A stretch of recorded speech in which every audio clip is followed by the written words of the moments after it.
Welcome. Today we're going to look at a brief introduction into ethics and social responsibility in businesses, which we will be covering over the next few weeks. So what can we hope to get out of this topic? Over the course of this topic, we will strive to achieve a number of outcomes. By the end of the course, students should be able to define ethical business practices and describe the characteristics of an environmentally conscious company. They should be able to analyze the impact of environmental issues on businesses and discuss the social responsibilities of a business. Finally, students should be able to evaluate the financial effects of all these responsibilities on a firm. Now, a quick look at the basics. You will have touched on ethics in your junior cycle religion class under ethics and morality. Businesses also have to consider ethics and morals. It is important that senior management, like the CEO, promotes good ethics. People in leadership positions in a company set the example for the rest of the employees.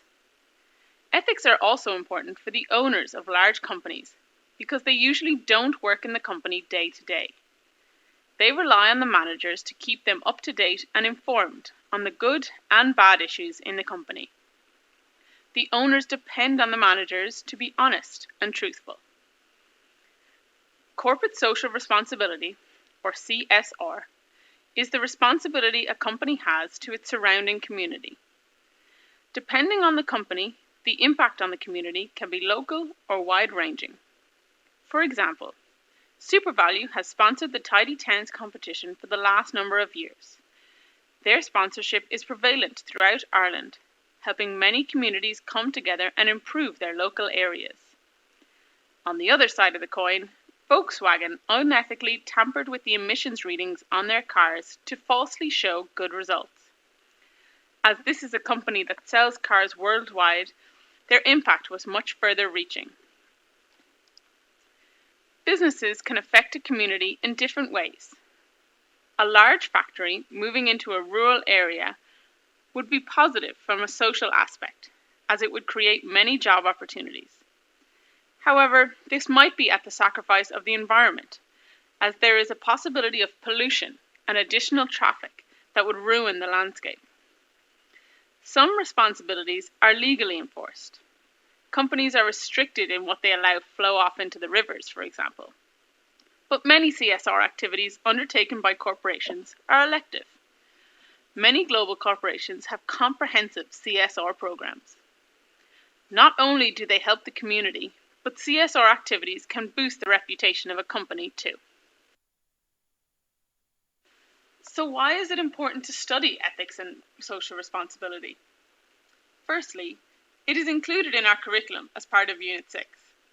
But more than that, the actions of businesses impact us considerably.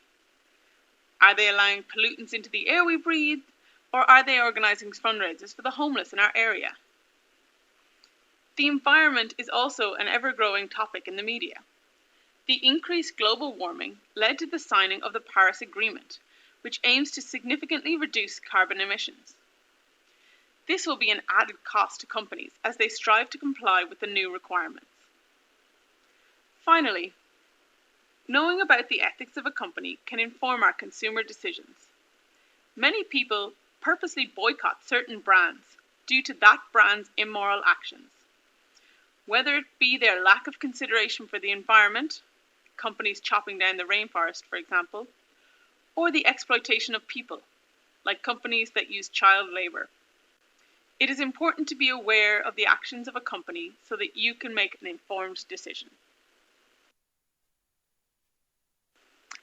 Here are a few activities we will be doing as part of this course. A comparison and discussion of ethical and unethical companies.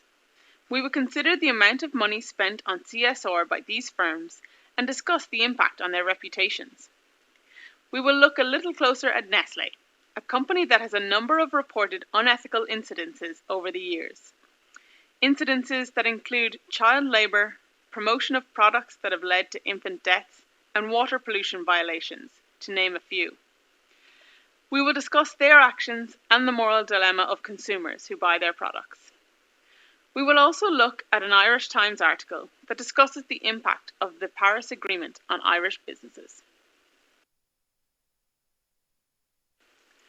These class activities will help us develop our key skills. Much of this topic will rely on class discussions and opinions offered by the class.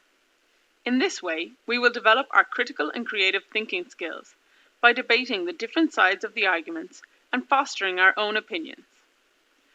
Our review of a number of articles and analysis of the Nestlé case study will help improve the way we process information. It will give us the opportunity to pull information from a range of sources in order to come up with a conclusion. Finally, considering the ethics and morals of others and voicing our opinions on these matters will aid in the development of our own ethical standards and moral compasses, allowing us to be more personally effective in our lives. You will also come across this topic in some of your other school subjects. The environment and the impact that businesses have on the environment is relevant to both geography and biology. Both subjects consider the pollution caused by companies and what that pollution does to the flora and fauna. Ethics is also deeply ingrained in technology. There have been many reports in the last few years of hackers accessing personal information, and examples of businesses selling our personal information to other companies without our consent. Illegal downloading and streaming of music, movies, and TV series has impacted the entertainment industry in the last decade, an act that occurs in many family homes without repercussion. That was a brief overview of ethics and social responsibility. We will follow up with a closer look at the different aspects of this topic. Thank you for listening.